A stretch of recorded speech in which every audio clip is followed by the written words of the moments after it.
It is 4:02 on February 1st.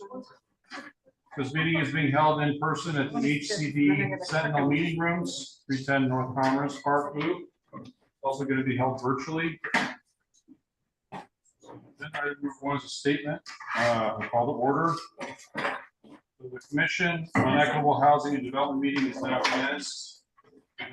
February 1st, 4 p.m. This meeting is being held in person and virtually. For those who are participating remotely, we ask that you mute yourselves until called upon to speak to avoid feedback and background noise. For those who have dialed in using the call-in number, to unmute, dial *6 on your phone and only use the chat function to request to speak. Now, just note, we're not going to, none of us who are here in person can see the chat function, so you guys can monitor that. And okay. Also, to comply with the state open meeting laws, attendance and votes will be done by way of roll call using the audio. Maggie Amato Tejas. Present. Wendy Asher. Okay, Wendy's not here. Marianne Beerling. Present. Mindy Bernstein. Present. Mark Clark. Yo. Vicky Casino. Here. She's online. Okay, she's not on the screen now. Lori Mazurbo. Tisha Tallman. She's hopeful I'm here. Ray Winch. Here. Kenny Wong. Jay Young. Here. Ken Chinenka. Warren Manning. Tisha just walked in as well. Oh, Tisha's there. Hi. Okay, Betty Villegas. Marcos Ismail. Marcos said I had lunch with him today, so he's going to be here. Mike Edmonds. All right. Okay, so we have a hard stop for Maurice at 4:30 today. So without objection, I'd like to reorganize the agenda and move agenda item number 4 first, and then we'll loop back and do agenda items 2 and 3. Is there any objection to that? Okay. Then we're going to jump to agenda item number 4, which is a presentation by Maurice Walker. So Maurice, you have the floor. Okay, good afternoon. Can you guys hear me okay? Yep. See me okay? Yes. Okay, cool. So I apologize. I did not make it in person. But I think I just wanted to kind of help convene and get us together to start thinking about what equity looks like for the Commission on Equitable Housing. I know you all had reached out a couple months ago around the fall time, right before the holidays, saying, hey, you know, we want to think about what does an equity statement look like. And respectfully, you know, I had kind of pushed it back on you all to say, you know, I would love to show up and give my support and guidance on what that looks like, but I didn't want to write that for you all, right? Because you all at the table are the subject matter experts who are coming together to think about what equitable housing looks like. So I think it's just rightfully so for you all to come up with what that mission looks like.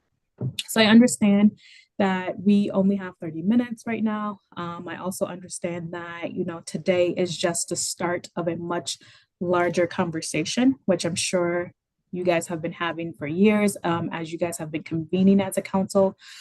So just know that this is not meant to be something that's rushed and like there has to be a set in stone idea of what equity means for your commission. So don't feel like you have to have that answer today or even Friday. I do understand that you guys are having a larger session happening tomorrow, and you guys are just kind of doing some strategic planning for the work that you're setting forth. So is that something that we can all agree and understand and kind of just take away with our expectations that you're not going to solve it today? And that's okay. So I don't have that expectation, and I hope you guys are not holding yourself to that tall order of an expectation to know what equity looks like for equitable housing. But I did want us to kind of start that conversation for you all, and I kind of want to hear from you all so that when we continue to have these conversations, I can come better with a better vision on where you all are standing. So kind of some of the first questions that I have is, if you could say what a perfect world would look like for housing for everybody, what is the future state of equitable housing for the community? And as a psychologist by trade, I am totally fine with silence. So just because it's silent, that doesn't mean that someone has to fill in that space, recognizing that everyone is processing and everybody's thinking. So I will kind of just monitor the space in the room. But my first question to you all is, if you could say what a future state of equitable housing look like, what would that be? And just popcorn, raise your hands, round table, however you see fit. It does not need to be something that's super formal. And then maybe if someone on your team could be kind of taking notes, or maybe one of the staff folks from HCD can kind of take notes for you all. But what would that look like, the future state of equitable housing in a perfect world? What do you envision? What do you want to see? That everyone who wishes to or that everybody has accessibility to shelter, to housing. Absolutely. Yeah. Equitable, for me, that means a family of 5 would have enough bedrooms for all of them, versus one person doesn't need necessarily 5 bedrooms and then we have hundreds of thousands of individuals who are not provided equitable housing opportunities due to the nature of their disability and illnesses, and that we create a system of support and care so that they do eventually get into shelter, changing how we see serious mental illness and substance use disorders. Our citizens who are vulnerable and unsheltered get into shelter equitably. Okay. Thank you. Correct. So in the housing equity study that was done by ASU, they tried to address that question to define housing equity. So they looked at Chicago, Seattle, and Austin. All 3 of them did a housing equity study. Chicago and Seattle did not lay out a strict definition for housing equity, but Austin did, and their definition was an environment where integration, diversity, and inclusion are championed. I thought that was it's a little bit ambiguous, but it's a very Jim, could you repeat that? We couldn't hear you. any of it or just the last part?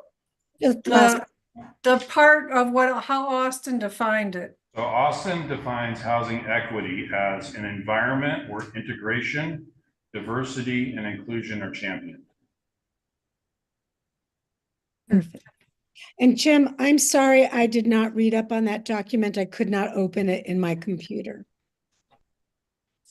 Okay. Neto, do you mind emailing out those attachments just as a PDF? I know it was a PDF, but my computer. Yeah, so Anyway. mine is a little bit more nuanced. I think that what I keep going back to, no matter how many reports I look at in regards to housing equity, I come back to the structural issues and the hyper segregation that Tucson has, economically, racially, ethnically, culturally. And I don't know how we can address, so I'm looking at structural issues, but I'm also looking at the individualized solutions, right? Because I work with folks in shelters and who are experiencing homelessness. But it's difficult to address the individualized circumstances without at the same time addressing the structural issues that exist here in Tucson.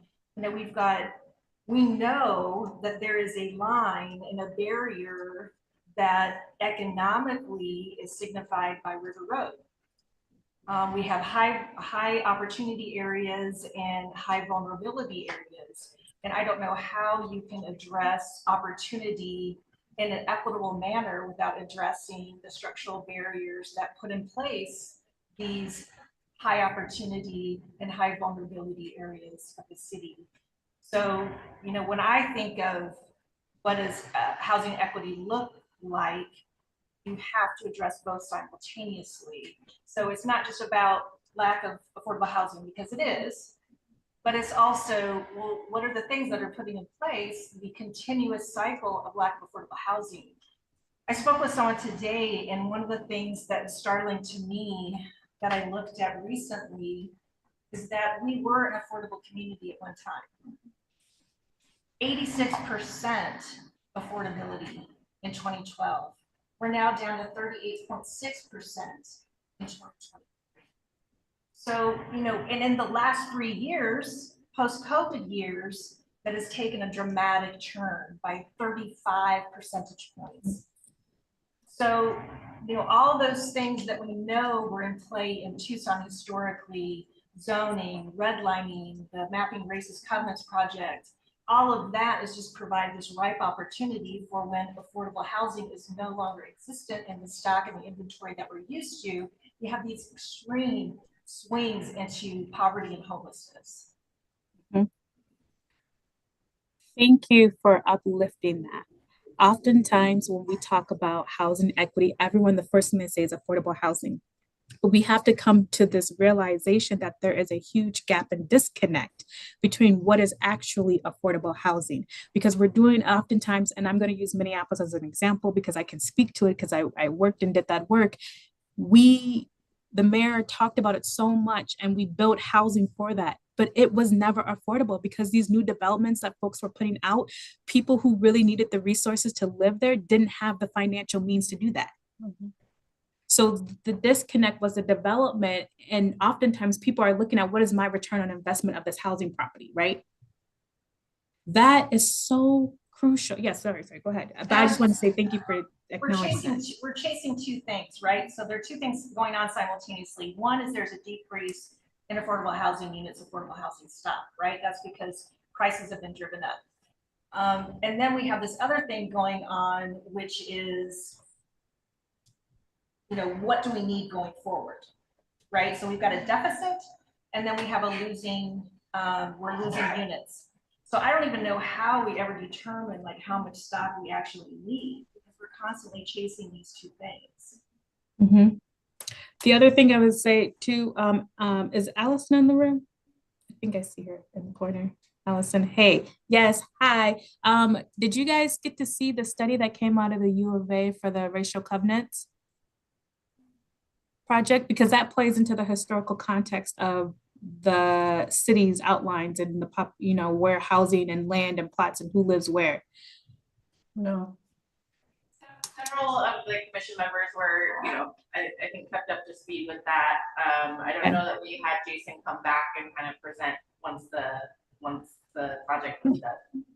Okay, cool. I just think that will be at some point, I know like we're not going to tackle it today, but I think at some point that will be a big instrumental piece when the woman who was just speaking was talking about that, talking about the institutionalization and the systemicness of the housing inequities and the overlap. There was somebody in the room who had their hand and then.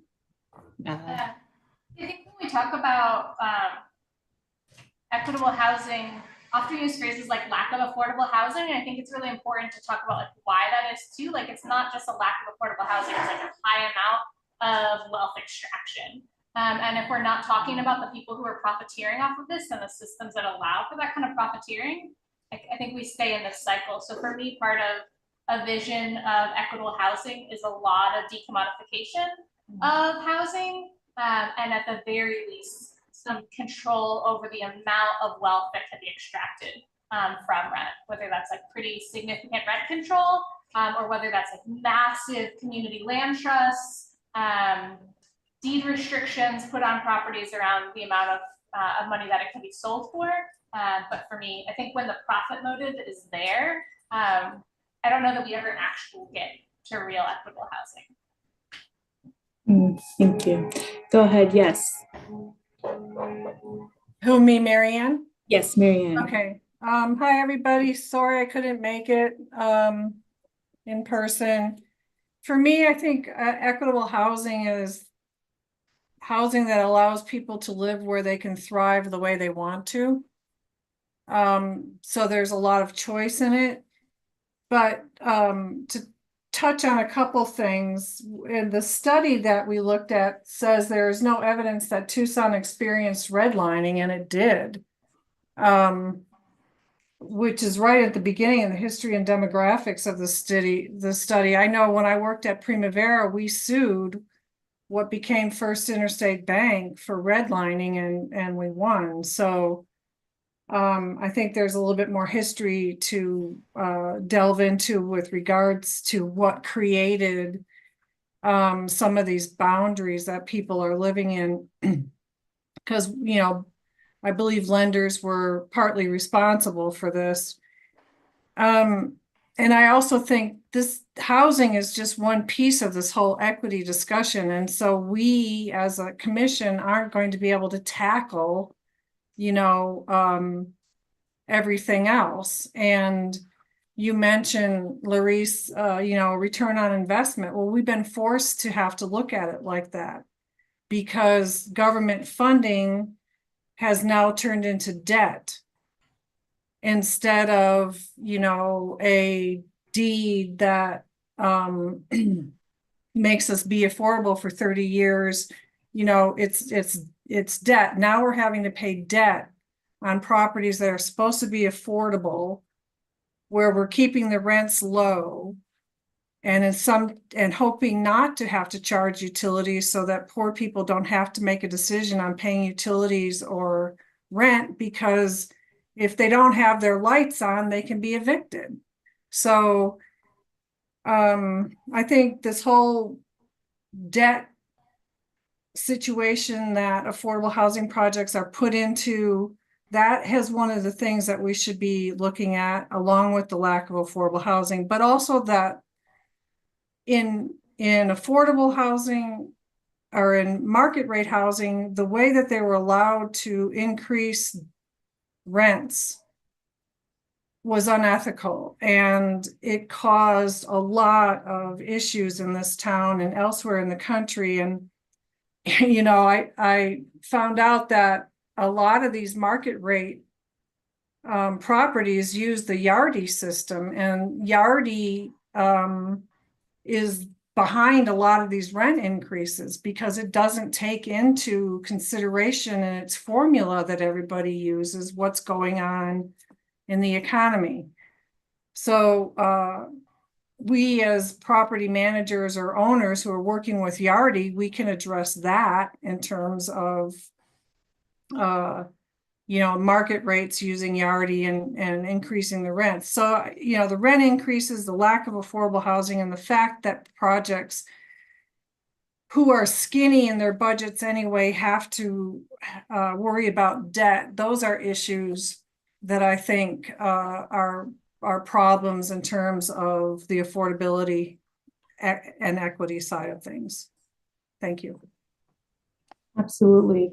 Thank you. So I know I have 10 minutes, and again, do not be mad at me. I told y'all this was not gonna nearly get us anywhere to where we need to be, but I hope that this conversation starts to help you start thinking and why I can't just say, yes, I'm gonna tell you what equity is and how you should say it for housing equity, right? Because it's so complex and it's a larger picture that we're trying to see. But what you can do as a commission is figure out what is your role and what do you want your role, a part of this commission, to have influence on the much bigger picture. Before I transition out, and I have some stuff that I'm going to send Allison to for you guys to continue to marinate and think about, and a little bit of homework before I come back at the next month's meeting. But I do want to share with you all the City Council's statement on equity. So the city of Tucson wrote one prior to my arrival when they first called out for this position.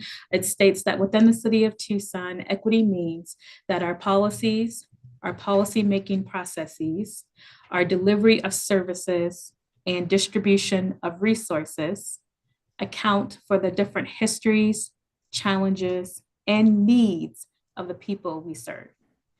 And I will drop that in the chat and email that over so Allison can share that all with you all, but that is what mayor and council had wrote for their equity statement when they put out the ordinance to establish an equity office for the city of Tucson. Maurice, before you go, I also wanted to just highlight that the commission does actually have a definition that we've created. So I know we're kind of working on it, but it's in the equity study that went out to the commission, and I'm sure it's other places, but we came up with this definition. Equity addresses people's needs based on their life and historical contexts. Prejudice, bias, and other social divisions disproportionately impact people's access to opportunity. Opening opportunities to minority populations requires creative solutions for our community to empower affected people to recover and thrive. So. That sounds really good to me. That's almost there to your statement of housing equity. I think talking about the access to housing specifically, that line and verbiage added into your statement, I think that sounds like a very good place for what you're talking about and how you want to establish that. I apologize, I had no idea you had a statement already. So I did not mean to waste your time starting to think about that, but that is awesome. I really like that. And I would like to see a copy of that and kind of play around with the language and stuff. But I think there's room to add the housing component, which can help us start to think critically about that. Was anyone taking notes on the statements that were coming up? I'd love to have those in a minute. Yes. Doing that one and have the city. We cannot hear anything. Can you hear us now? I can hear you, Jim. I was just asking if those statements that were made during the session were in the notes to be able to continue this conversation. Yes, and this is recorded, I believe. I see a recording button. So, Maurice, have you seen the housing equity study that was done by the ASU students No. for the city of Tucson? I think it'd be good if you got a copy of that. Okay. And reviewed it. So one of the recommendations from the study in terms of next steps was to define, kind of building on what Tisha was talking about, was to define the indicators to measure housing equity. And so they gave us a list of about 20 different indicators that go along with the vulnerability index and the opportunity maps. And so that, my thought coming into this meeting was that as a group, we should, maybe try to look at those indices, try to define, how do we measure housing equity? Which indices do we use? How can we measure that moving forward? Absolutely. And I think on the flip side of that, so, and I will try not to draw this out too much, but when we're thinking about the city's equity action plan, so we just finalized our contract to put forth an actual equity action plan for the city. We are bringing our consultant on, but one of the things that we need to define for us is what does success look like for equity metrics for the city, right? So we kind of have to start working backwards before we can go forward, right? We have to identify what does success look like in measuring up to equity, and what are those principles when we decide what those categories will be. And for example, it'll be like workforce will be one big key thing that the city will work on towards equity goals. Hiring, getting folks in the door, but then also retention, right? What are the current data that exists and how we're going to use that data to determine what our metrics are going to be going forward. So it's so large and complex, but I'm super excited to hear the work that you guys are doing. And I believe Laura Sharp on my team is hopefully supporting you all, especially with the equity priority index that we are creating, that we're trying to map and have all the departments utilize from a data lens. So again, this is just scratching the surface of a much deeper conversation. So I appreciate you all for letting me be here and start to facilitate that dialogue. But I think that absolutely getting together with that report would be really good for me. One final question before you leave. How do you want to be involved going forward? I'm happy to be involved as much as you all would like me to be. A lot of people say they don't ask me because it's just me. Yes, I don't have a deputy, but if you ask me early in advance so I can get it on my schedule, my calendar, I'm always here to be a thought partner and to support you, especially supporting boards and commissions. I did a lot of board commission work back in my previous organization, and I firmly do value our community volunteers who are sitting on these. How do we make sure that you have a voice, but utilizing that voice through tools and resources as an organization? So I'm a huge supporter of boards and commissions. So I would like to be involved as you all see fit. And I'm happy to make that accommodation. It's recorded. So you can say that, hey, you said you would help us or be a part of this process. So I'm definitely sticking to it.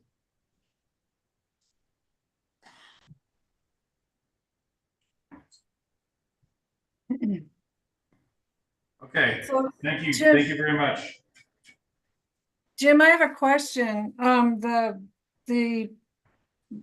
What Jay just read, is that a formal statement from the commission or is that from the committee? On the equity report that the ASU students did, and they found it. So I don't know how to answer that more than it's in the study, and I'm not sure where else it is. My guess is that's from the shared language conversation when we first formed the commission. That's my guess. I'd have to double check. Well, I think it's something definitely to work with and maybe, Larice can help us, facilitate us coming up with something that, we as a commission agree upon as well. So thank you for bringing that up. And just for everybody's reference, that's on page 2 of the, Neto emailed out 2 parts of the housing study. It's on the context for problem report. Oh, yeah. Under the introduction on page 2. Yeah, I see it.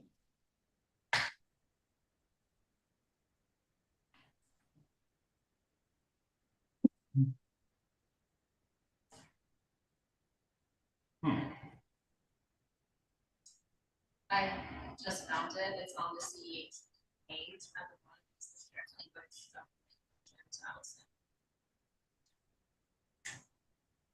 Shared language.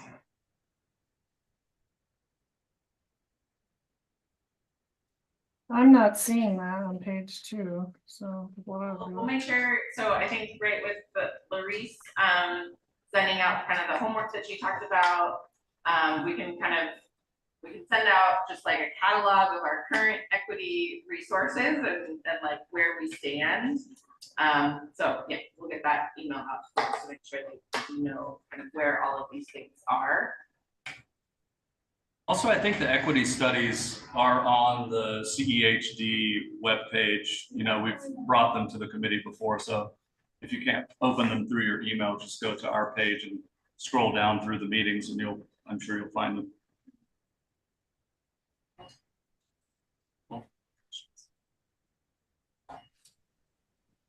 Well, thank you all for your time. Again, I know that was like just the start of something, but I'm looking forward to supporting you all. I'm committed to the work of equity in general, but I'm also committed to supporting you all as a commission to make sure you have the support, the vision, and the clarity to be able to do the work that you have been tasked to do as a commission.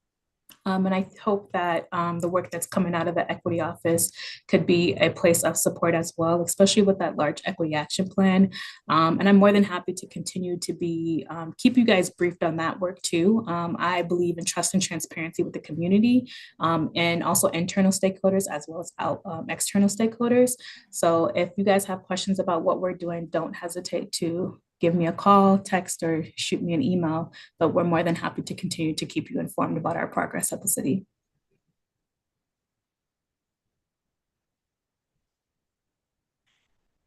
Okay, thank you, Larice. Any final questions for Larice? And just before you go, since you asked, Jim, I think one of the things that I would love to see is, I know you guys are obviously day in and day out doing work around, what does equity look like in Tucson, measuring it, et cetera, et cetera. So I would really like for the work that we're doing to be in sync with what y'all are doing. So, a meeting of the minds, I think would be great, and to know, how far along are y'all with your equity work? I mean, I know that there are some exercises in trying to measure equity. I know that that's something we've been struggling with. So, if you guys are kind of down that road a little bit, I think it would be super helpful for us to know, so that we can either piggyback on what y'all are doing, see if we think there's other stuff that maybe is missing or could be added. So really understanding where you are in your office in terms of your equity work, I think would be very helpful. Absolutely. And I think Allison and Resto can help us get that scheduled. All right, y'all. Well, y'all have a great evening. And again, thank you so much. And I apologize, I have to run. And yeah, don't hesitate to reach out. I'll drop my contact info in the chat, and Allison can share that information out too as well. Thank you. Thank you, Maurice. Okay, so we're going to loop back to agenda item number 2, which is the review and adoption of our January meeting minutes. Everybody has a copy. Are there any changes to the meeting minutes?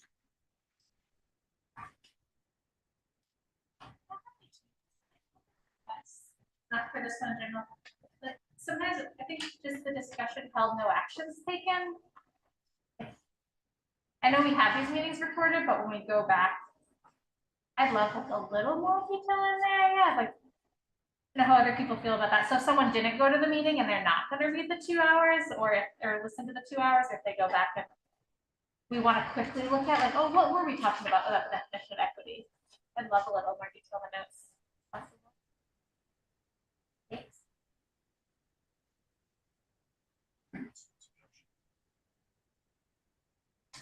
Who's writing? Who does the meeting minutes? Stacy. Stacy's doing it.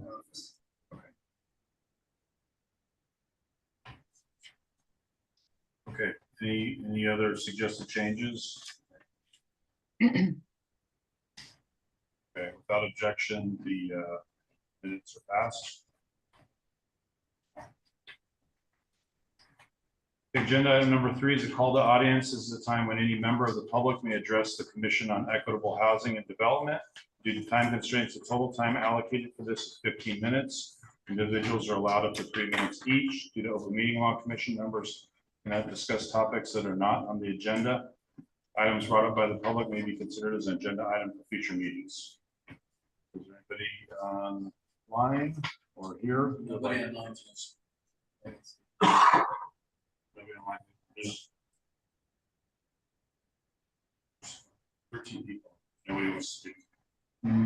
Nobody in the public, and I don't see any panelists hands up.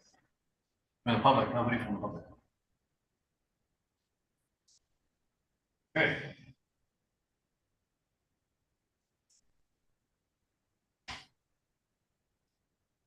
Okay, we'll move down to agenda item number 5, which is the equity study discussion.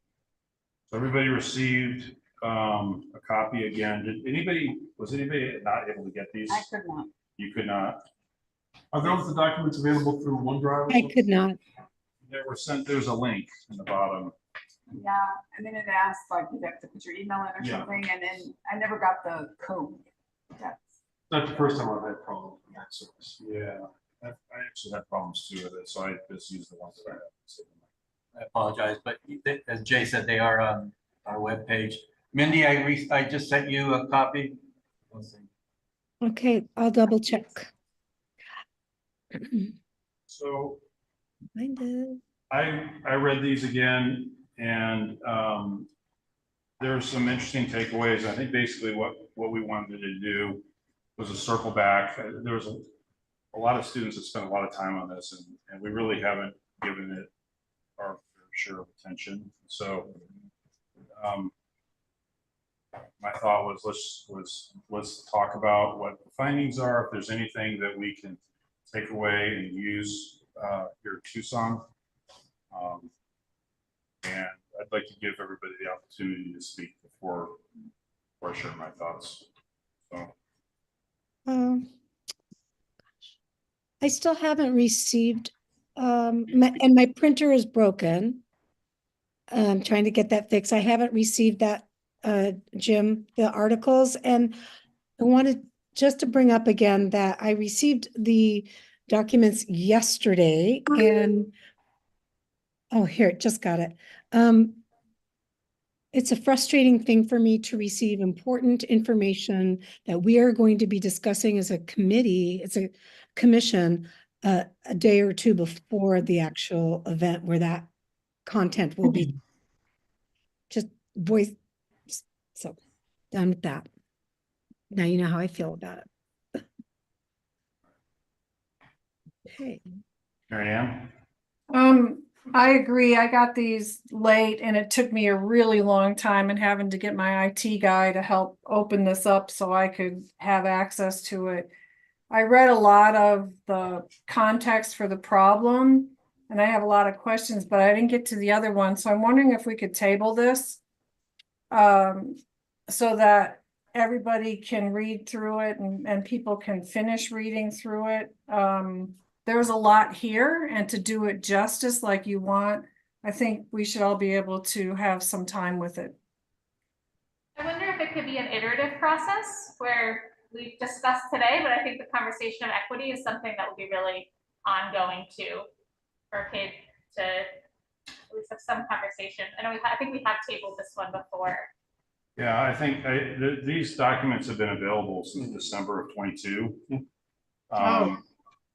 They've been distributed several times. Okay. So I guess I agree that let's share the thoughts that we've got and we can continue the conversation. It's not going to be our last conversation, but there were some takeaways that I was hoping to achieve today. Discussions. Jim, if I could, just to get the conversation started. So there are two documents, if you guys remember, that the students from ASU did. So I just want to give a little bit of context and framework. The first one is the local project tasks report, and it gives a really good kind of framework. Oh, no, actually, I take that back. Which one is the one with the, yeah, the context. So I'm sorry, the one I want to refer to now is the context for the problem report. And it lays a really good groundwork for a lot of the historical things that have gone on in Tucson that have created the housing patterns that we have. You know, it starts, you know, basically from the top, talking about the history of segregation, which I think we all have talked about being a big reason why there's a lot of inequities in Tucson's housing market, though it's not the only reason. So I think it does a good job of kind of setting the stage. And then the second report, which is the one with the other title, which is Local Project Tasks Report, really dives into looking at several other communities. I think it's Chicago, Seattle, Austin, maybe another one, and how they're addressing and looking at equity and actually trying to take action, trying to measure equity, things of that nature. So I think it's important to understand kind of what the two reports are about. And I do think, you know, again, just big picture thinking, I do think what Seattle does and Austin, if I'm not mistaken, you know, they really dig into metrics. And again, you know, this is something we've been talking about forever. It's why I brought up with Larice, you know, we need to know what they're doing because I know that the city is working on metrics, but for some reason we don't get that kind of conversation from them about, you know, hey, we're asking for a ton of metrics or metrics to measure, but we're not getting a lot of feedback about what's going on there. So I think it's important to look at what those cities are doing in terms of metrics and how year after year they're looking at the change in those metrics. So you know, those are the things that I just wanted to kind of to frame the conversation. And so folks have a little bit of context as we, you know, move into more specifics. So I'll hold there. Yeah. So yeah, so I looked through this a few times, the indicators, I think at one of the meetings I requested like an update on whether any of the recommendations had been pursued by the city. And I think the response we had to date was this opportunity aspect or success measures and the participatory nature of individuals in the community. However, I think and I understand that, and that's great, it's participatory. I remember we talked about how we thought that was fantastic, but ultimately there's got to be data capture, right? So that we can track it. So it's got to be apples to apples instead of apples to oranges, right? So there has to be agreed upon. I think for our commission, we could make a recommendation. City can do what it wants to do, whether it accepts our recommendation or not. Right. But I do think that ultimately, if we want to measure housing equity, aside from housing stock and how deficient we are in this or that, if we want to go beyond that and actually look at housing equity as a whole, then we definitely need to know what indicators we suggest be tracked year after year after year. So even when we get to this point, it'll just be a baseline. I was thinking something.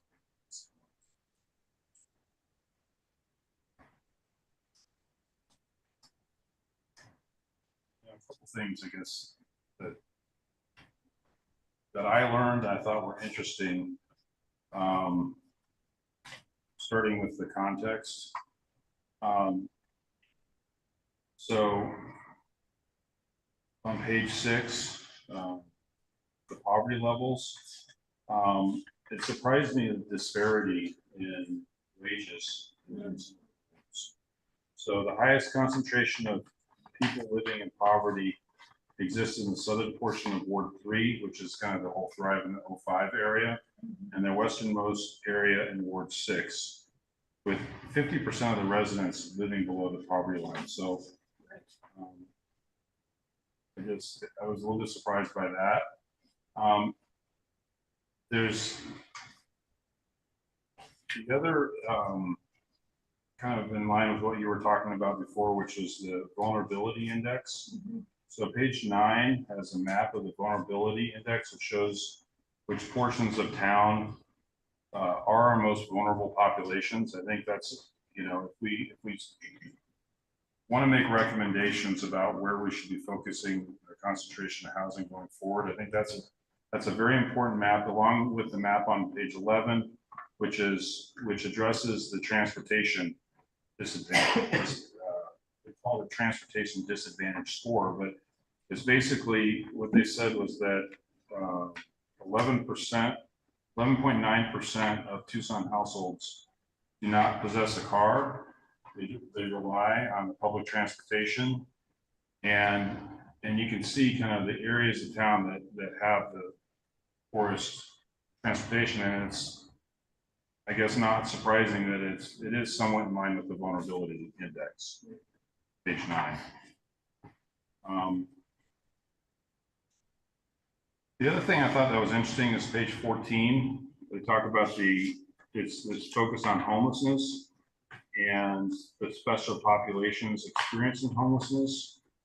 Now, I think the homeless numbers have changed pretty substantially since 2020. I think they've more than doubled since then, but you can kind of see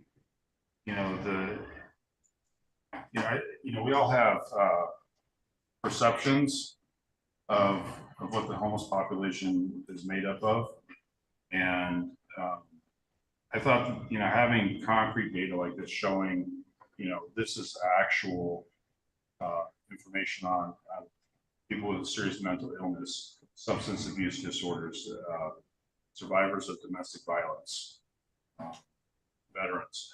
I think that's interesting in terms of, is there certain segments of the population that we should be that's for the homeless population. So I think those are the kind of the big takeaways for me personally as I was going through this. And I think just piggybacking on what you said, I think where we need to get to from an equity perspective is defining, the indicators that we want to measure. Jim, I can't hear you. I think where we want to go long term, in terms of as we look forward in goals, is defining the indicators of how we measure equity. So, page 27 of the task report, I think they listed like roughly 20 different potential indicators. In addition to those, the city of Tucson has a neighborhood vulnerability index and the opportunity maps that have additional potential indicators on top of these. And I think, maybe as a next step, as we think about goals moving forward is, I think a good goal for the commission would be to define the indicators on how we measure this going forward. Right, I completely agree, and I would add, I think there's at least one more document that I think we might want to consider, and that's the opportunity report that Jim Kaiser put out. It has, additional information, and the reason why I thought of it, Jim, is because you were just talking about the disparity in over time wage differentials in the different geographical areas. But Jim Kaiser also, through the research through Raj Chetty of Harvard, one of the things that was also exposed is that even the wealthiest Tucsonians have less opportunity nationally. So, even as compared to the nation, we're about $10,000 less per person per year. And I think he estimates a $2.8 billion shortfall that we're not bringing into our economy and not investing in our folks who are experiencing homelessness and poverty. So I think that might be good to also consider, because there are a number of things that Raj Chetty out of Harvard looked at, and looking at the children over time too, and your likelihood as a child, if you grow up in certain areas, your likelihood of remaining in poverty becomes exponentially greater. You have a copy of that report? Can you send it? I will. Yes.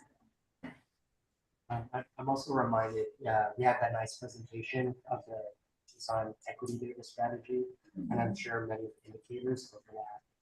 So, maybe for us would be to compare those, see what more could be added to it. The Tucson equity data strategy. We were looking at some maps. It had all the wards on the census tracts.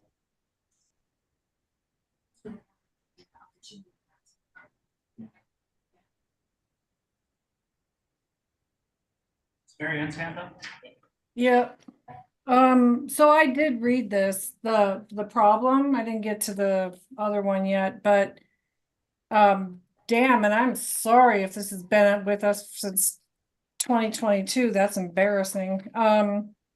But in the introduction of the problem, they talk about the study group acknowledges the presence of 3 factors contributing to housing equity: affordability, safety, and health. It would be nice to maybe see these defined, or for us to think about it. And as I said earlier, this report says there was no evidence of redlining in Tucson, but there was. On page 4, the aging in place, I think, for us, we are looking at, and we've discussed it before, an elderly population that is growing and is living on a fixed income. And more we're getting calls from people who are elderly on fixed incomes who are losing their housing because of the increases in rent. So it's, they talk here about paying mortgages, rent, repairs, and other housing related expenses. And housing that, then the next step is, their housing goes into disrepair. One of the things that on page 5 with the social inequalities within Pima County, I'm surprised that they didn't include South Tucson, because South Tucson is surrounded by Tucson on all four sides. And I think that that piece of what is happening in South Tucson as a part of what's going on within Pima County, we should be included in a study like this. But the other thing that was really interesting is on page 7, the drop in the percentage of population living below the poverty line between 2014 and 2019, I thought was a big decrease. And it would be nice, I would like to know more about that for our discussion going further. You know, what was the cause of that? You know, was it a mass exodus? What was it attributed to? And, you know, what, you know, races were, and ethnicities were, you know, how were they affected? That, I think that was one of the most interesting things I saw in all of this. And then there's another one. Jim mentioned the transportation. You know, and if you all have a chance, I really recommend going to the city HCD's P-CHIP, you know, part of their website. It's really, really interesting. And a lot of what's in this, in these studies, comes from that website too. So on page 13, when it says homelessness by race, ethnicity in Pima County, they say, interestingly, whites have the most significant fraction of their population experiencing homelessness. And over the last 12 years of working with homeless people, we've had a lot of discussion about that internally and with other agencies. Is, you know, why is that? Is it because of cultural, you know, norms for, you know, African Americans or Native Americans? Is it that we're not seeing more, or is it truly that they're just not homeless? So there's just this was a good report, a good study by them. It raises a lot of questions, and I really would like to be able to sit and talk to them and ask, you know, more about some specific things that are in here, and, you know, some of the backup. Anyway, that's all I got. I think one, if we're talking about different studies, I think the Prosperity Initiatives study is, is very accurate and very up to date. Too, if we're actually looking at Tucson data, this is wonderful, and I think we should totally read it and use it. And also, like, looking to people who've been doing this work for a long time in Tucson and are very professional in that, whatever professional means. But I think there are some things that are even more up to date there.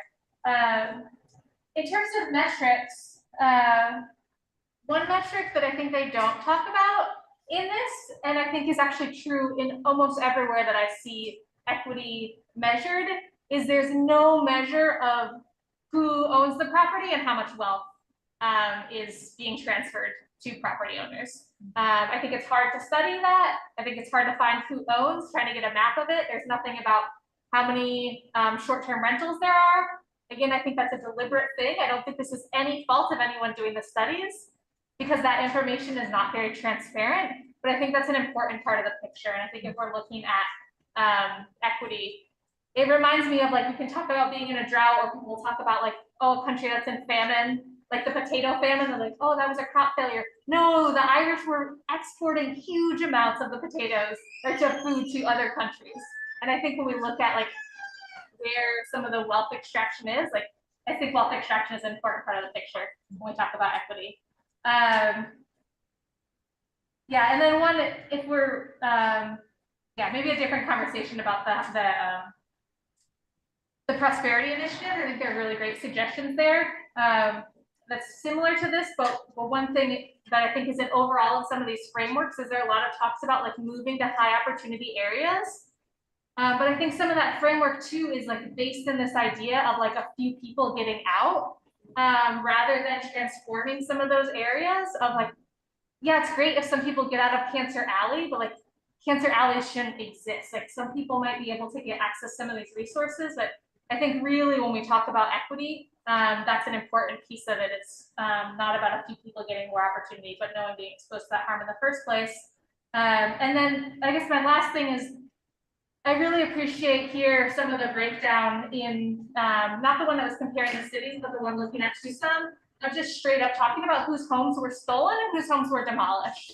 And I think, again, if we're talking about equity and we're talking about the home ownership rates today, we have to look at it in that context. And especially like the city of Tucson can have very clear links to some of that. We're talking about the TCC. I know there's a lot of people are very familiar with that history, is what kind of repair has already been done around that. At other times where people's homes have been destroyed and other types of land and labor theft, and incorporating that into our equity plan. When you say TCC, is that the convention center? Oh yeah, the Tucson Convention Center. Okay. And I think in this study they mentioned too, in El Pueblo, there's over 700 homes being demolished in the El Pueblo housing development too. And I'm sure others that are not named here. Whatever, put that in equity. I wanted to follow up as well, just kind of random thoughts that I've been jotting down, but you know, one of the things I also come back to is the city has a lot of great reports, I think, that have a lot of this information, a lot of it's out there.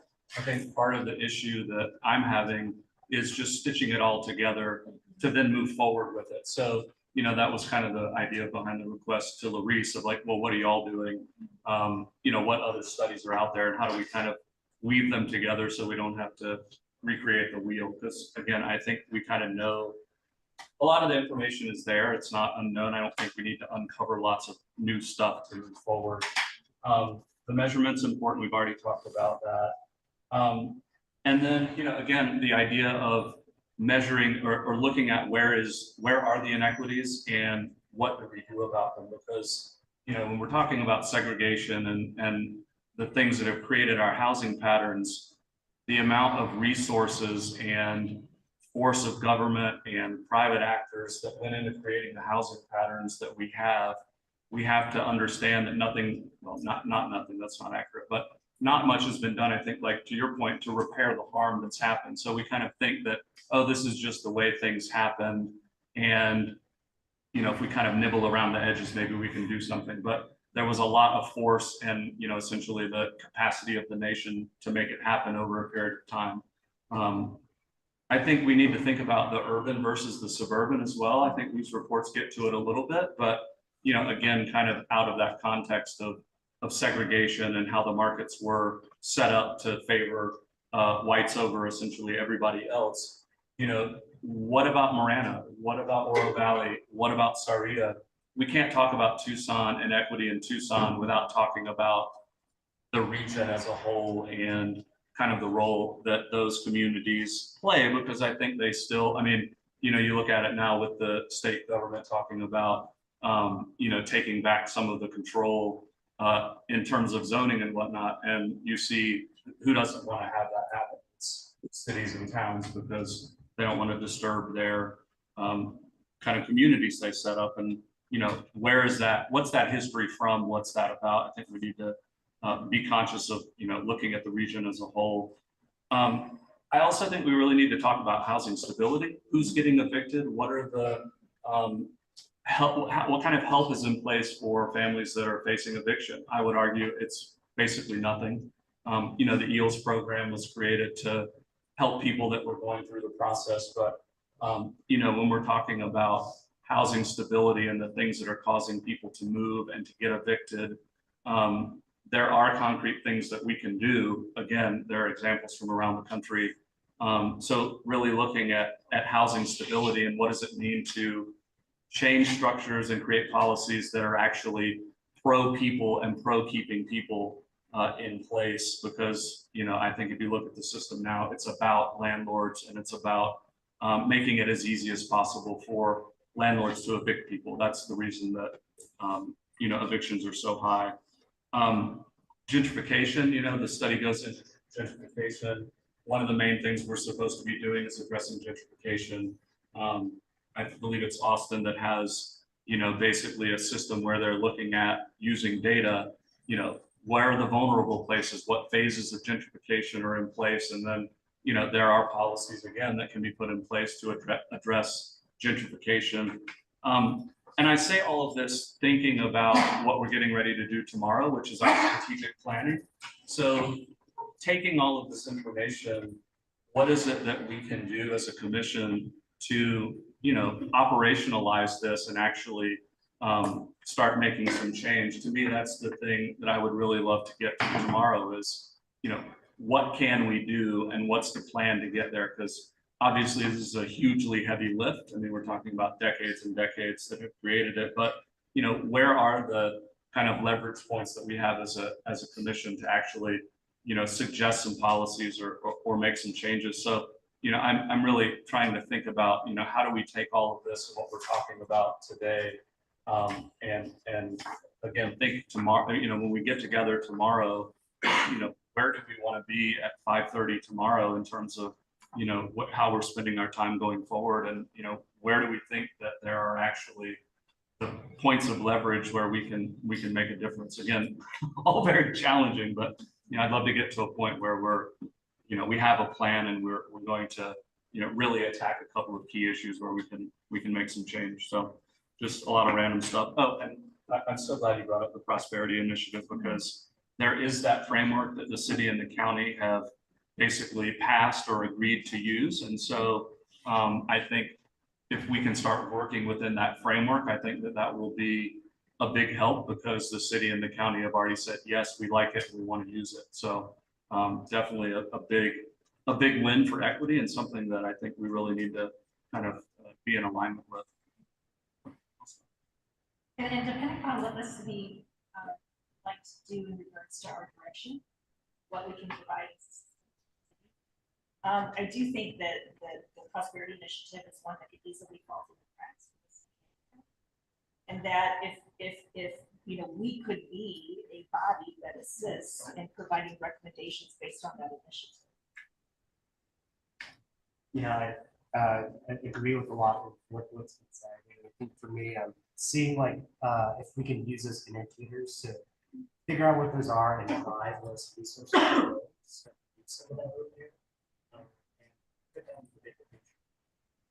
While at the same time addressing some of the more structural issues of, you know, what are some of the limits to what the city is able to provide and do. Can't continue using units, or, you know, letting the prices get larger without treating, you know. So I think if we can come to a strategy that kind of puts us in the long-term thinking, as well as some immediate actions, you know, where resources can go and how we can best utilize all these reports and the data that we do have.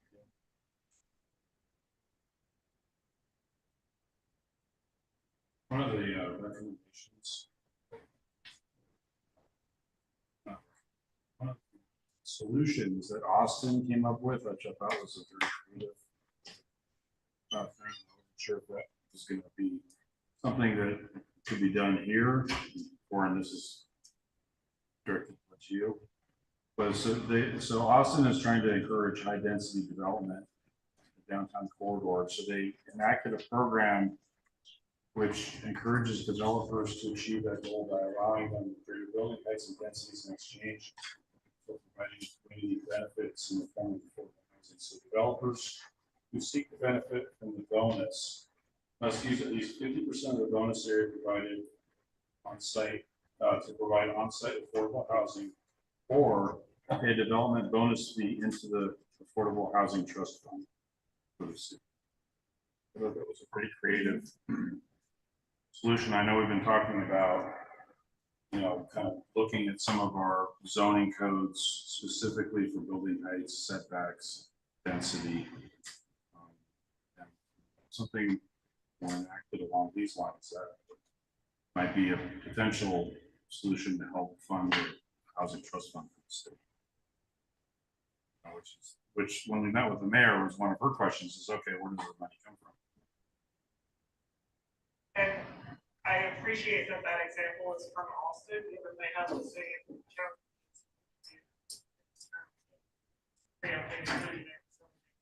So like, I'm thinking about, we can't make like a rezoning dependent on providing affordable housing. But if they've been able to.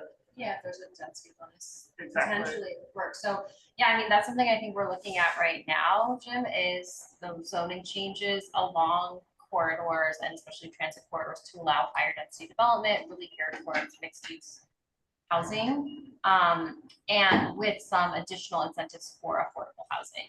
And I think just what is that calculus, what is the right density, and what is that benefit that we want to get for that is going to be, you know, what we need input from all of you on, so we get that right. Yes, we're actively working on that right now.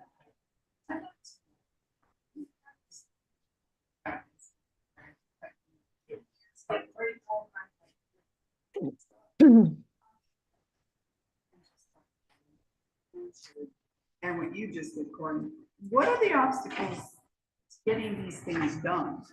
Because how can we have discussions for so long and nothing happens? We are facing these challenges, and so, you know, I don't know, I feel like sometimes we need to look at why does it take so long? What can we do? You know, when we talk about these indicators, it's also, I think, understanding historically what caused these things to happen. You know, we know what the indicators are, but what was the cause? Who were the actors? And, you know, are we kind of set up similarly so that we can just continue to have these issues? I don't know. I feel like kind of we have to regress and get to the basics in a sense to address these issues, because I feel like we've been talking about this like commission for years. I don't know, it's the same issue and it's never been resolved. And maybe it's not resolvable, but how can we improve it? How can we address it in a way that's meaningful? I don't know. I know that we've been talking about it for like sometimes it feels like we take 2 steps forward and 1 step back. Yeah. Sometimes 2 steps back. Yes. Well, just as an example to that, I mean, would there, you know, on the issue of preemption, would there be anything against this commission, I don't know, like coming up with a statement that says, hey, we identify this as a real barrier for treating a lot of the things that we see with the community?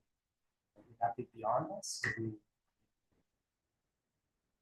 raise that to the conversation? That's been done before.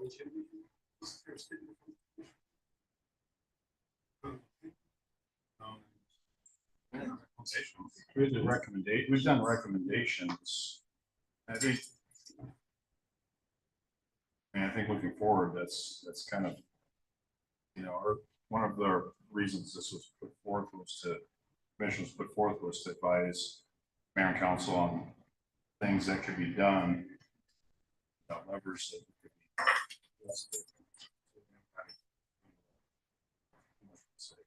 to increase the supply of. So I think that's kind of that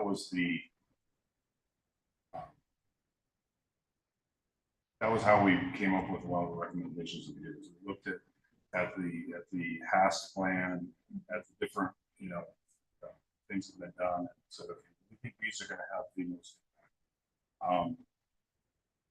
You know, where I've been struggling, you know, just looking forward is there's only so many things we can do, right? There's only so many levers that can be pulled that will affect the supply of affordable housing units. And so it's like, you know, you can keep making suggestions, but it's going to be diminishing returns, right? And so, you know, that was kind of our question when we were meeting with the mayor is, okay, well, do you want us to keep giving you recommendations because you guys accepted the ones, but none of them have been really implemented yet, so we don't know what the impact is of those? You know, do you want us to try to bird dog the previous recommendations? But I don't think they want us to try to hold them accountable.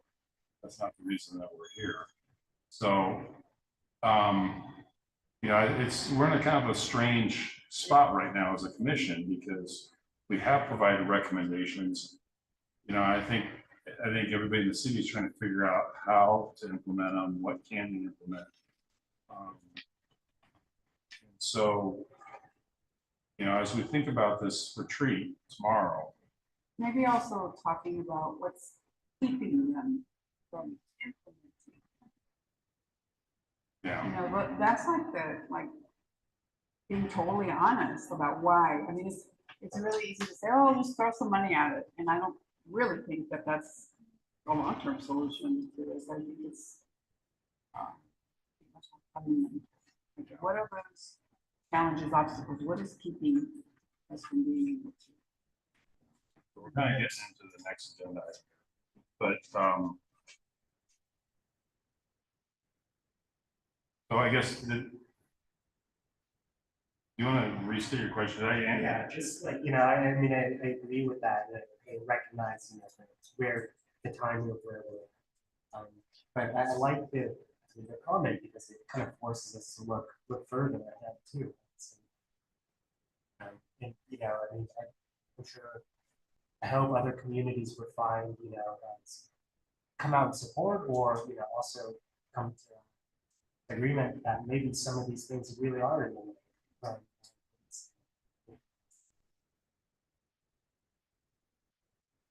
gotten 2 or 3 articles. Most of them are out of Phoenix on maybe it's there's to stop affordable housing projects. Yeah. It sounds, you know, based on a couple of people I've talked to about it, it does seem like it's getting worse. For, you know, 2 to 3 years sometimes to get through zoning. And I think that's one of the issues that we have as a community. There's really not a ton of properties that are zoned for, you know, high density development, affordable housing projects. And you know, that's one of the huge challenges.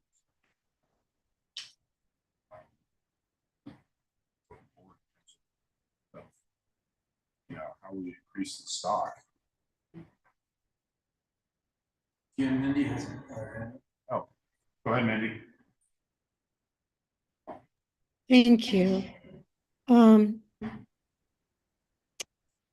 I ought to have written this down. To be clear, there's an elephant. I have been seeing an elephant in the room over these years, that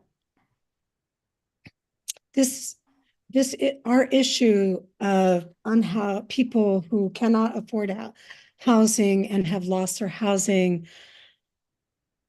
is a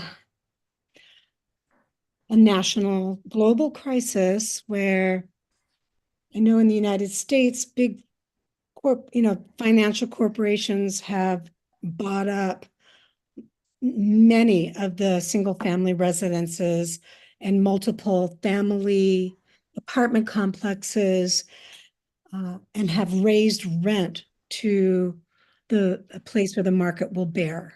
And I know people who got a $500 raise in their rent overnight, or the next month.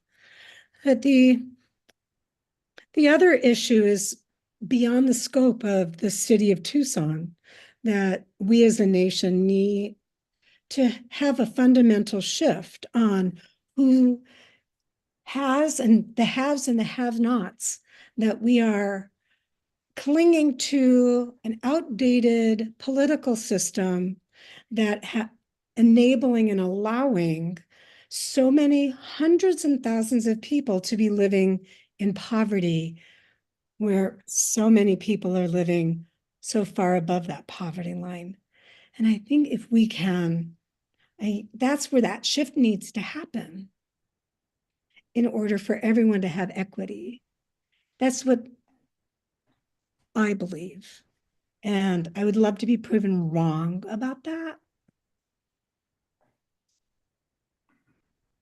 So, yet I believe we need to infuse our system with more money specifically geared towards housing first programs and providing services and supports for individuals that are living unhoused.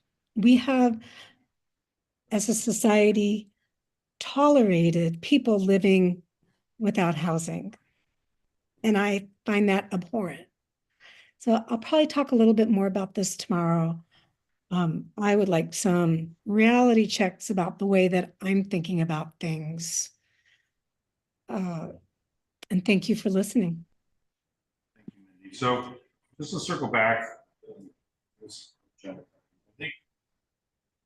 I think takeaway I'd like everybody to have is think about it specifically for tomorrow. What are our equity goals? What should we be striving for as a commission? And my personal feeling is if we could just define the kind of the indices of how we measure it over time, I think that would be a great goal for us as a commission. I think another potential goal is to have the city commission a housing equity study, a real housing equity study. I think that's another potential goal. That's a recommendation that we can make if they do that. So, but be thinking about that, and let's be prepared to talk about that tomorrow. I think this is, as we said at the start of the agenda, this is going to be an ongoing conversation, but there's some really good information in this. These students spent a lot of time putting this study together. And if you've not read it, I would encourage you to read it. It's maybe an hour to get through it. It's not that long of a read.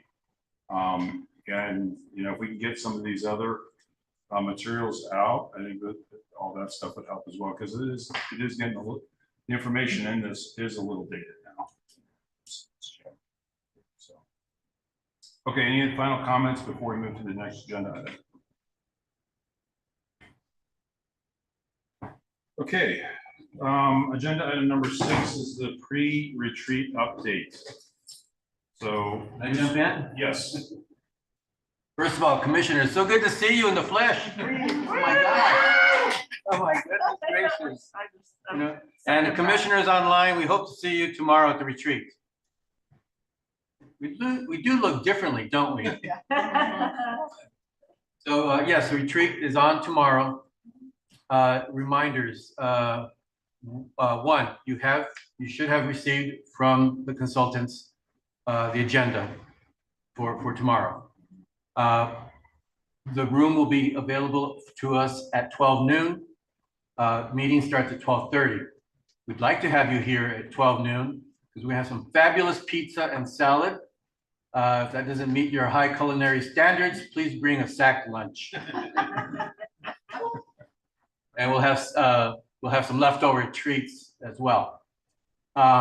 We will have this configuration more or less. The consultants will do their presentations here. This is an in-person meeting retreat tomorrow. It is publicly posted.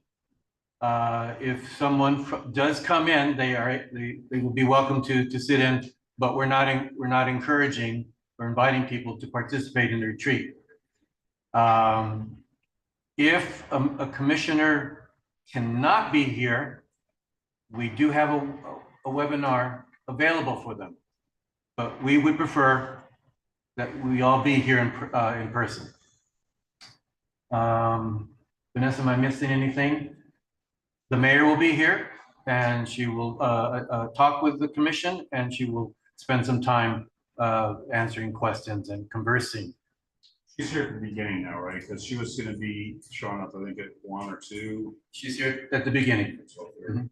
She'll be here 2 to 1:30. She has a hard stop. She has to leave at 1:30. Here for the first hour. Yes. Are you gonna put out the agendas or do we print everything out? No, I can print them out, but yes. And we're talking about the agenda the consultant sent. Right. Yes. Yes, Oh. I will. I will print out. Mhm. I'm thinking I'm gonna basically kick this off. Facilitators is That we have no wind, no rain, no snow. we're definitely having rain. 1 inch of rain, so everybody here. Yeah. I don't think so. Just a welcome and kick it over to the facilitators. Am I missing anything there? I just want to kind of re-echo what Neto said. It's great to have this in person. I think as a commission, we're going to be much more effective as a group if we meet in person on a regular basis. It's human nature to multitask when you're remote. I catch myself doing it sometimes, even when I'm leading the meeting. So no, you do not. So not often. I try to maintain control. So yeah, I think that we are more focused, we're more engaged. There's more nonverbal communication that occurs face to face. So I am a huge supporter of this. So that's a question I asked, heard you. Have we made a decision? We're gonna go to full live meetings from now on? I don't think that, I think we're still gonna have an online option. But if Personally, I think that's something maybe to talk about tomorrow and, you know, collectively Yeah. come up with. Yeah, I don't think a firm decision's been made one way or the other, but I kind of, we talked about it like a year and a half ago and everybody said, no, let's keep it virtual. I kind of sense that everybody's more open to it now. So. Right. I was wondering, because our time tomorrow is so precious too, I would love to try to not do too many logistics and try to stay in like the substantive conversation. If we're gonna talk about meeting change or something, like do an e-poll or something and bring it up as a quick agenda item as a meeting. Okay. And big shout out to the facilitators who've been working diligently and hard on creating tomorrow's retreat. They've been doing a lot of lead up work, meeting with you and communicating with staff. That's all I have. Great. Thank you. Okay, any questions about the retreat? Other questions about the retreat tomorrow? In this room. Here, Yes. Yep, right here. They said people from the public can come. Is it gonna be like call to the audience where they can? No, It's there will be just- no call to the audience. They'll just be It'll be- observing. yeah. They can sit here and observe. And technically, as the chair, if you feel like somebody wants to say something, you can recognize them, but that's totally up to you. Okay. I tend to err on the side of letting people speak. Okay, any other comments or questions? Okay, HCD updates. Yeah, just a couple things. One, thank you again, for helping us score the, applications that were submitted on the rental housing. Really appreciate that. Open to, we don't have to talk about it now, but sort of open to changes in terms of what that looks like moving forward. Sneak preview in terms of what you'll hear me talk about tomorrow. I'm really trying to challenge HCD staff to, when there's meaningful ways to have the commission input and participation, we want to try to do that. So I think this was sort of one of our first real attempts. Jason, feel free to jump in here, but I'm aware award announcements went out today. And so I think at this point, that's going to be public record. You share. Yeah, absolutely. Actually, I pulled up. So we awarded 5 or contingent awards pending mayor and council approval in March, but 5 projects out of the 6 applications we received. So the 5 projects that we are planning to support include Casa Maria's El Camino Apartments, Hope Community Services Shasta Apartments, Spire Developments Rincon Manor Apartments, CPLC's Casa del Pueblo Rehabilitation, the Gourmet Company and City Tucson House Rehabilitation, and then the one project that we were not able to support is the Rio Azul project with Rio Azul Partners. Who was that presenting? Was that Greg Moore? Greg Moore's? Yeah. Yeah.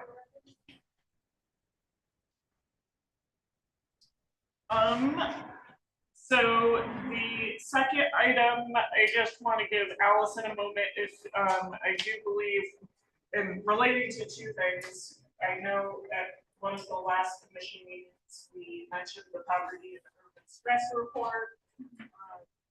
It ended up being continued last mayor and council meeting because I was homesick. It will be on Tuesdays, so, and it will just be an update to mayor and council, nothing too noteworthy. But in terms of thinking about the poverty and urban stress, the Tucson equity data strategy, the prosperity initiative, Ellison, did you want to sort of jump in on how all these things are related in our brains? Sure, yeah, really appreciate kind of everyone's thoughtfulness with Clarice and kind of the equity measures conversation. I think in my mind, right, like when we had Laura Sharp come in to talk about TEDs or different things, right? The question is kind of how are we going to be using this to measure housing equity? So just kind of wanted to connect a few of the dots, right? I think this commission with the charge of being the Commission on Equitable Housing and Development, I think really has that charge of helping us as a department and a city define that and figure out how we measure that. And so, yeah, I think our idea with bringing Clarice in was that figuring out how we measure housing equity really comes from that definition. And so that's how I think we're in line here in terms of having those conversations kind of simultaneously, right? How we're defining it in Clarice's mind was really supposed to help guide how we're measuring it. And so, you know, I'll make sure that she's kind of up to date on the conversation that was had today and kind of all of the resources there. And yeah, and so, right, I think there are a couple different initiatives going on that make a lot of sense to make sure the commission is running in line with. So one of them is the Tucson Equity Data Strategy. So that Clarice mentioned is Laura Sharp in the Equity Office, who used to work at HCD. So she presented, I think it was November, it may have been December, kind of what they're thinking.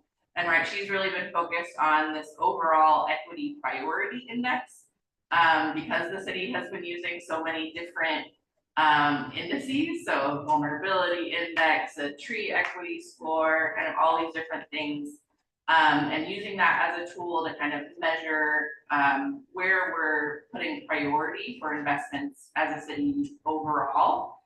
And so, you know, I think HCD, CEHD can potentially be the guinea pigs on the next phase of that, which is figuring out the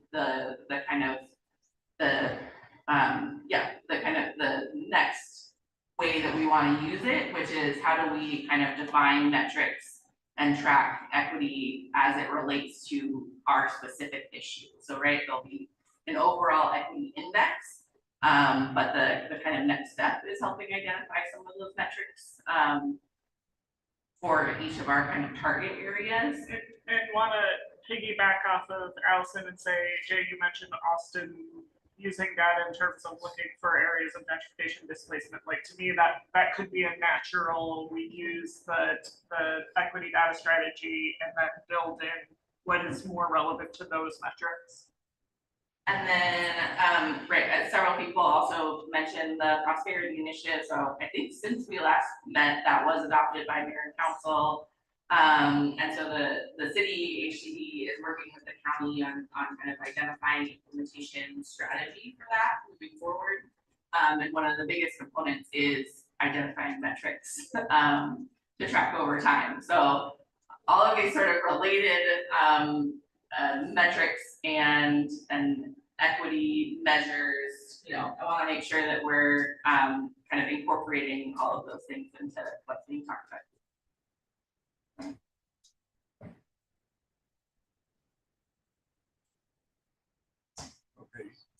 the indicator discussion even more. Unfortunately, I gotta leave. Excellent. So,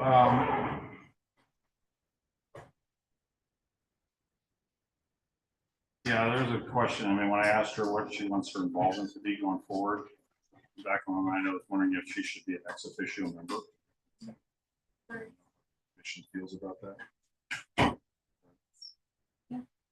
I don't know if that's, she's got the bandwidth or capacity. It's worth it before you take it to mayor and council, worth a conversation with her, but if we could do that, I think that would be awesome. Yeah.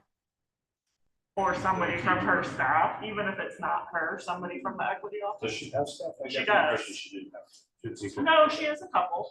Yeah. At least two. At least two. One of her staff members was attending the housing desegregation subcommittee with some regularity. His name escapes me. Herrera, his last name. Okay. Javier, yes. All those people, yeah. I didn't know he was attending. Are we still on HCD? We are. Can I step in? Sure, I do have one more thing, but. Well, you go first. You go first. Well, just let you know that HCD has been really active in the community.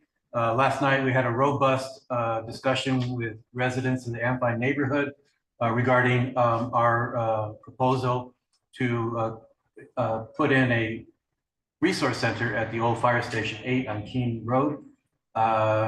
We have some people who are not, keen on the idea, but we have people who are also very supportive of creating a resource center. We recently canvassed with Ward 1 staff, South 10th Avenue, 22nd. City, you may know, has a 12-acre site formerly used by environmental services. And 22nd, where? South 10th, across the street from Southside Presbyterian Church. Okay. We canvassed 250 homes, left them with information and surveyed residents. And on Monday, we had a community meeting at Pima Community College downtown for the Thrive and the 05. We presented some new information to residents, and I know I'm leaving out something else. Oh, yes. We have a new director of housing and community development. His name is Ann Chineka. You guys are getting something. City manager Michael Ortega submitted her name. And did you say yes? I did say Okay. yes. You'll never guess. Thank you. So appreciate, Ernesto, that was exactly, I was going to mention the outreach and engagement. It's interesting, Jim, you talking about Phoenix and sort of hearing more of a lack of support for affordable housing. I will say at all three most recent HCD events, there's clearly a mix in terms of, I'm hearing sort of a little more opposition than I've heard in some settings before. And I think just something to be really mindful of in terms of wanting there to be, the commission's charge of wanting there to be more units is sort of helping us sort of figure out how we get over that, what is going to be clearly concerns, distrust, and in some cases really vicious opposition. So for instance, at the Thrive meeting, one data point, I did have an interaction where it was like, I don't want more poor people here. And so I think just thinking about how to help us, and we're really as a department open to ideas and suggestions in terms of messaging and engagement methods. And really know at the end of the day, ensuring that there's people who support housing and kind of intentional growth, we're going to need to make sure they show up to things. So I think that's all. Did I miss anything from other HCD staff? Okay. I look forward to tomorrow too. Oh, I was actually gonna ask you to talk about something too. Okay, tell me what it is, 'cause I just wanted to add one little, since we're on city updates, PDSD update, just hearing the conversation about, a community conversation, how to be involved, is that we are updating the general plan right now. And the policies in there around housing and growth and land use do set the stage for the next 10 years. And those become things that we then reference in other plans as a city, our housing plan, neighborhood plans, corridor plans. So having really strong policies in there around affordable housing, mixed income housing, affordable housing across the city and all parts of the city, those are really important things. If those are community goals and goals of this commission, we really want to make sure that's documented in the general plan. So I know some of you have been attending we have a working group that's on land use and housing and neighborhoods. We have a variety of other working groups too that also touch on housing. You know, our transportation working group, our community resources working group. We have 5 different topic areas that have working groups helping us develop the policies. And then we're going to be doing a lot of larger community forums later in the spring. Once the working groups have developed draft policies, we're going to take those out to the broader community to get input. So just really encourage everyone to be involved in Plan Tucson. And we can share links and information relevant. I know we have in the past. I mean, I guess since you guys brought it up, I'll just take it. But I do think that, you know, a lot of what we're talking about is politics, and we need to be upfront with that. And I know that, like, mayor and council can use cover for, you know, being able to support these types of things. So I don't know exactly what we as a commission can do, but I do think the fact that there are essentially no community groups that are involved with the commission, people, I mean, occasionally, but, you know, if there were more groups and people showing up to speak to the commission about these issues and support, I think that, along with the commission articulating that, then going to mayor and council is another thing that we could do. I know it's kind of a heavy lift, and how do you get people to show up, et cetera, but you know, a lot of this is politics. I mean, NIMBYism is politics at the end of the day. So, you know, how much we consider that or wade into that, I think, you know, something we should consider. Marianne has her hand up. Oh, go ahead, Marianne. Yep. So I just want to circle back to Larice. I just think that on a one-time basis for a few hours with her would be a fantastic way to have her facilitate this discussion on equity. I think she would be valuable, be able to keep us focused, you know, ask the right questions and, you know, help drive and guide us rather than having her have to show up, you know, for our meetings. So that's just my suggestion.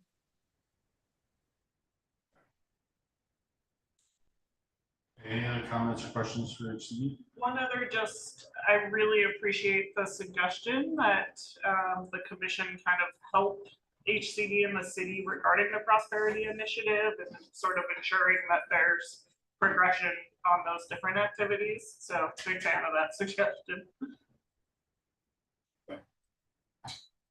Anything else on agenda item number 7? Okay, subcommittee updates, I think is going to be pretty fast. Did you guys have anything? We did not. Okay, so housing desegregation did it, correct? Affordable housing did. We basically spent the entire time talking about the retreat and goals for the retreat. So it was primarily led by the facilitators, and we're going to see a lot of that tomorrow. Looking forward, you know, we want to circle back on the affordable housing goal for the city of Tucson, 15,000 units by 2030. So there was some feedback from the commission to the affordable housing subcommittee. We're going to take another crack at revising the recommendation document. So I would anticipate for our next full commission meeting, we're going to represent that to this group and hopefully get everybody's stamp of approval and push that forward. The 15,000, no, that was a goal that the Affordable Housing Commission came up with. So we looked at our current stock. It was from the subcommittee where we looked at the current stock of units, what was going to be potentially falling out of affordability, what we thought we could do as a city, we could handle as a city. So it's a bit of a stretch goal. but It's still on the agenda too. If you think of what's here. Actually, just. so I think it's a nice round number that,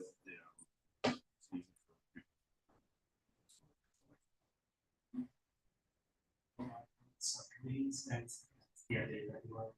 I just want to make sure that if it's scheduled, I think I missed the last one because so just I don't know if there was anything. So Kenny, you want to be on the affordable housing? Yeah, I Okay. think maybe the meeting that was on the agenda to vote, I think because Ray and I are both new members.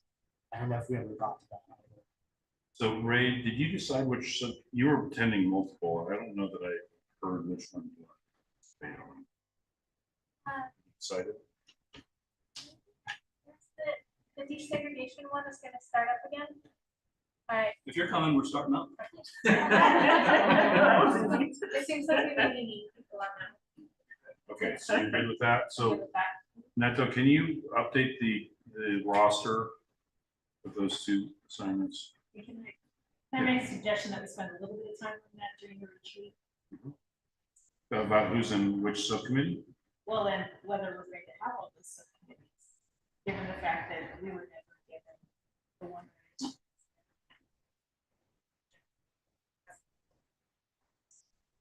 Okay. Okay. Yes. Yeah. The risk, one of the things we were talking about is can we cut it back to 2? But the problem with that is if you have more than 50% of the overall commission in the subcommittee, then technically it's a full commission meeting. And so it's a balance. We really do need to have 3 subcommittees. So if there's a change to housing first, we just. So y'all don't have attendance issues. We do, but if you have exactly 50% of the members in one subcommittee and the other, and then everybody shows, then it's technically you've got a quorum for full commission. And one clarification there would be if you want to make it sort of a requirement that everybody be on subcommittee. But if you didn't, technically. Yeah. Okay, so we. But I think 2 members who are not part of this. if I recall on the agenda, I think that will be sort of an outgrowth of one of the agenda items for tomorrow is talking through that. One thing I do, just there were some goals for the Housing First subcommittee, but it's been a little while since I've seen them. Yeah, so the only thing that's on the website on our goals is this one sheet that doesn't identify. It identifies affordable housing subcommittee, permanent supportive housing subcommittee, housing segregation. So the permanent supportive housing was renamed Housing First. But it's absolutely time to revisit everything, but that happened at some point. Just like it used to be the segregation subcommittee and appreciate that there was a change. Desegregation. Well, and the only goal of that subcommittee is to increase or accelerate. Agree, they need work. Yeah. Okay, I agree with you. Thank you. Okay, anything else on subcommittee updates? Okay, so as everybody knows, we've got the retreat tomorrow. Our next full commission meeting is March 7th. If you have agenda items, please send them to Neto, Jay, and I. Affordable Housing Subcommittee meeting is February 21st. Housing segregation is February 22nd, and the Housing First is February 27th. Final comments? Okay, well, it's 5:45. The Arizona Cal basketball game starts in 45 minutes. Perfect timing. Well planned. I didn't realize the game was at 6:30. Good, I got it. And my deadline is legit.